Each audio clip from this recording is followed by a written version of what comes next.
שלום, אני ישי הלוי, בעלים ושותף עם טוביה ברוקנר ב-JBS, הנכס שלנו שאנחנו עכשיו נמצאים בו בלייק ג'קסון, יוסטון, טקסס. אנחנו נראה לכם יחידה שרק עתה סיימנו את השיפוץ שלה. עשינו כאן צביעה כמובן, עיצוב מחדש של הדירה. רואים פה זה הכניסה למטבח. יש כאן מדף מעץ מלא. המטבח הוחלף מהיסוד בארונות מטבח חדשים וגם בשיש מעץ מלא, להשוות מראה יותר יוקרתי לדירה.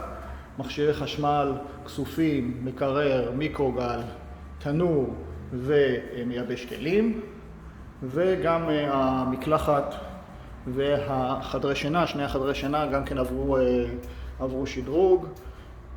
מקלחת חדשה, ארון מקלחת חדש, תאורה, הכל חדש.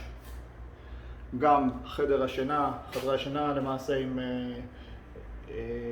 שטיחים חדשים ומעבר תקרה חדשים, והוחלפו גם כל הדלתות הפנימיות בדירה הספציפית הזאת, הן היו הרוסות. אז זה השיפוץ בנכס הזה. ולמעשה המטרה שלנו בעצם בפעולות האלה שאנחנו עושים של ההשבחה הם כמובן להעלות את שכר הדירה ועל ידי כך להעלות את שווי הנכס בצורה מאוד משמעותית. בדירה הזאת למשל שראיתם עכשיו, השכר הדירה היה בסביבות $900 ועכשיו הוא יעלה ל$1,240.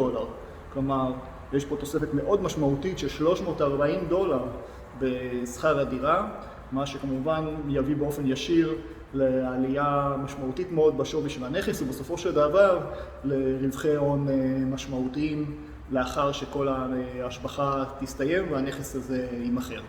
אז אני ישי הלוי, שותף של טוביה ברוקנר ב-JBS, וזה הנכס שלנו בגארדן אוקס, יוסטון, טקסס.